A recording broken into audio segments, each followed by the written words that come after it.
Rowdy sheeter ద్వారా ఏదైనా ఒక చిన్న అరే పోలీసు వాళ్ళు రౌడీల్ని ఇట్లా కూడా కొట్టారా? పెళ్ళాం పిల్లల్ని వదిలేసి పీడీ యాక్ట్ మళ్ళీ 2-3 ఏళ్ళు జీవితం.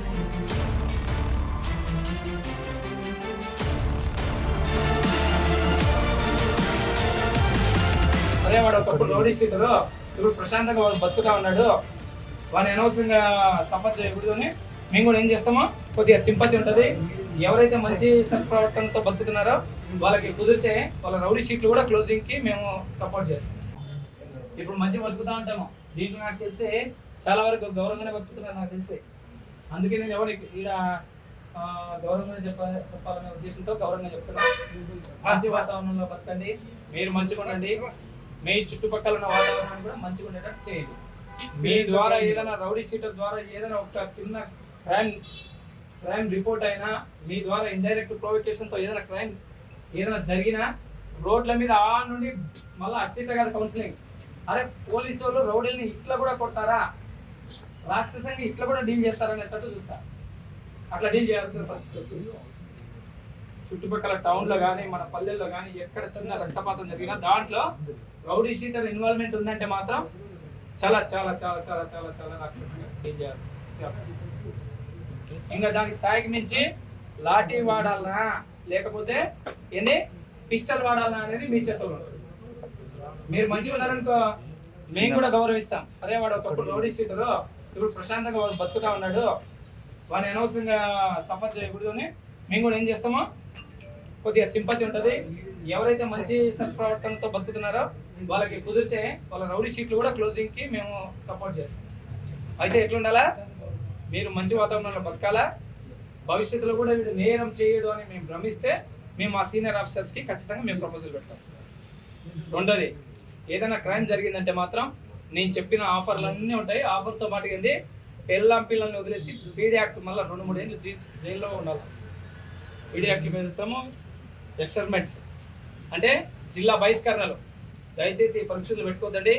ఇప్పుడున్న జీవితంలో మనిషి లివింగ్ స్పాన్ చాలా తక్కువ.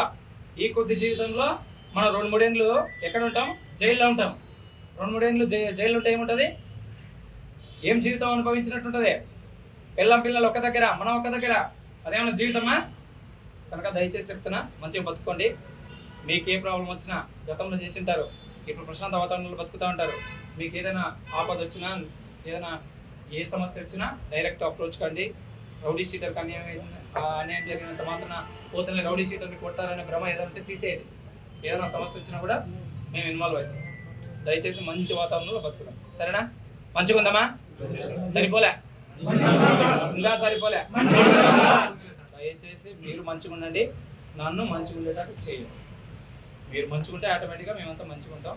మేము ఇంకా ఏదైనా మీరు మంచి వాతావరణంలో బతుకుతా అంటే మేము ఇంకా సోషల్ సర్వీస్ అంతా ఏదైనా పబ్లిక్ని ఇప్పుడు క్రైమ్ ఎట్లా అంటే ఇప్పుడు మీ పాత ఏంటి మర్డర్లు, కిడ్నాప్లు అవన్నీ పోయినాయి.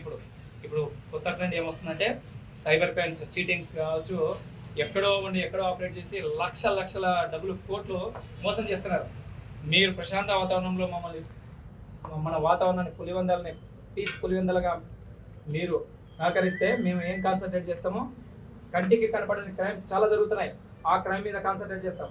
అవి ఏం జరుగుతున్నాయంటే మీరు చేసేది కంటికి కనపడే క్రైమ్, కంటికి కనపడని క్రైమ్ చాలా ఉన్నాయి. ఆ క్రైమ్ ద్వారా చాలా మంది సూసైడ్ చేసుకుంటున్నారు. అవి మా వరకు కొన్ని కంప్లైంట్లు కూడా రావట్లే. సైబర్ క్రైమ్, చీటింగ్లో ఎక్కడో ఉండేవాడు కోట్లు లక్షలు కొట్టేస్తున్నారు. వాడు ఏం చేస్తాడు? కొద్ది రోజులకి ఆర్థిక ఎకనామికల్ వాడు ఫుల్ఫిల్ చేసుకోలేక సూసైడ్ చేసుకొని చాలామంది చనిపోతున్నారు. కనుక మీరు ఫస్ట్ మీరు ప్రశాంతంగా ఎలాంటి క్రైమ్ జరగకుండా మీరు బాగుండండి. మనమంతా నేనున్న రోజులు పులివెందుల, నేనున్న రోజులనే కాదు సారీ, అందరూ ప్రశాంతంగా ఉందాం, మంచి వాతావరణంలో పులివెందులు చూద్దాం. సరేనా? సహకరిద్దామా? మంచిగా ఉందామా? Thank you. కట్టెలతో కొట్టారు, ఎందుకు కొట్టాల్సి వచ్చింది?